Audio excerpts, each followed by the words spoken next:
Ayun guys, so bumiyahe nga kami no at kami ay pupunta ng Mexico, Pampanga. Yan, kasama ko si ate.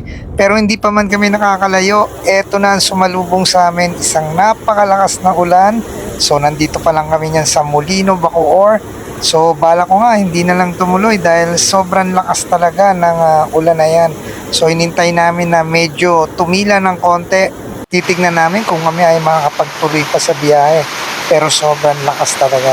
Pero nung mga time na medyo ambon-ambon na lang siya ay tumuloy na rin kami, no? Syempre, para sa commitment natin.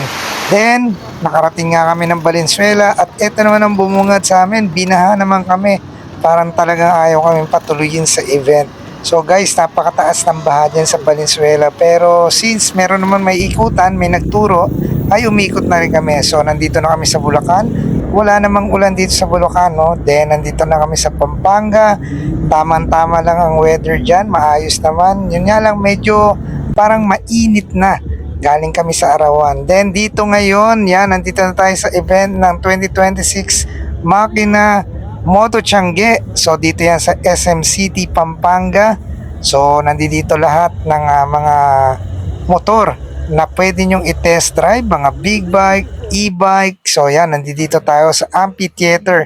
So ito ang ating ginawa. Yan, nag-test drive tayo, nag-review tayo ng mga motor dyan. Marami tayong mga kakilala mga dealership. Nandiyan dyan ang Euro Motors, syempre. Nag-test drive tayo dyan. Then nandito rin ang FKM. Yan. So maraming brand na pwede mong i-test drive dito guys. Kaya nanawa ako ng kaka-test drive at kaka-review rito, no?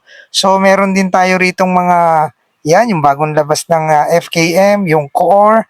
Then meron din tayo rito yan, yung SYM, mga big bike na scooter, mga matataas ang CC, no? So hindi rin kami nagtagal at napapansin namin na parang dumidilim na kaya back to Cavite na rin kami. Alright?